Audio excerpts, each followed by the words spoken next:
एक समय की बात है। एक राज्य में एक प्रतापी राजा राज करता था। एक दिन उसके दरबार में एक विदेशी आया और उसने राजा को एक सुंदर पत्थर उपहार में दिया। राजा वह पत्थर देखकर बहुत प्रसन्न हुआ। उसने उस पत्थर से भगवान विष्णु की मूर्ति बनाकर उसे राज्य में स्थापित करने का निर्णय लिया और मूर्ति निर्माण का कार्य राज्य के महामंत्री को सौंप दिया।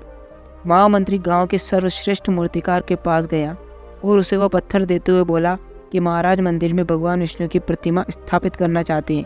7 दिन के अंदर इस पत्थर से भगवान विष्णु की मूर्ति तैयार करके राजमहल पहुंचा देना। इसके लिए तुम्हें 50 स्वर्ण मुद्राएं दी जाएंगी। 50 स्वर्ण मुद्राओं की बात सुनकर मूर्तिकार खुश हो गया और महामंत्री के चाहने के बाद मूर्ति बनाने के लिए औजार निकाल लिए।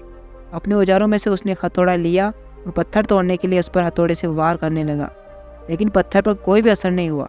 पत्थर बिल्कुल भी नहीं टूटा। मूर्तिकार ने हथौड़े के कई बार पत्थर पर किए, लेकिन पत्थर नहीं टूटा। 50 बार प्रयास करने के बाद मूर्तिकार ने अंतिम बार प्रयास करने के लिए हथौड़ा उठाया, लेकिन यह सोचकर हथौड़ा मारने से पहले ही हाथ पीछे खींच लिया कि जब 50 बार वार करने से पत्थर नहीं टूटा तो अब क्या टूटेगा। वह पत्थर लेकर वापस महामंत्री के पास गया और यह कहकर वापस आ गया कि इस पत्थर को तोड़ना नामुमकिन है, इसलिए इससे भगवान विष्णु की प्रतिमा नहीं बन सकती। लेकिन महामंत्री को राजा का आदेश हर हाल में पूरा करना था, इसलिए उसने भगवान विष्णु की मूर्ति बनाने का काम गांव के एक साधारण से मूर्तिकार को सौंप दिया। पत्थर लेकर मूर्तिकार ने महामंत्री के सामने ही उस पर हथौड़े से प्रहार किया और वह पत्थर एक बार में ही टूट गया। पत्थर टूटने के बाद मूर्तिकार मूर्ति बनाने में लग गया।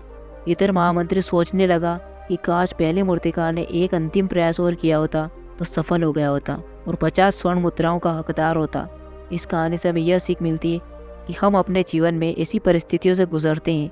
कई बार किसी कार्य को करने से पहले या किसी समस्या के सामने आने पर उसका निराकरण करने से पहले ही हमारा आत्मविश्वास कमजोर हो जाता है और हम प्रयास किए बिना ही हार मान लेते हैं।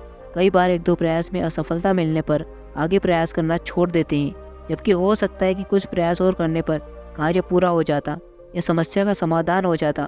यदि जीवन में सफलता प्राप्त करनी है तो बार बार असफल होने पर भी तब तक प्रयास करना नहीं छोड़ना चाहिए जब तक सफलता नहीं मिल जाती।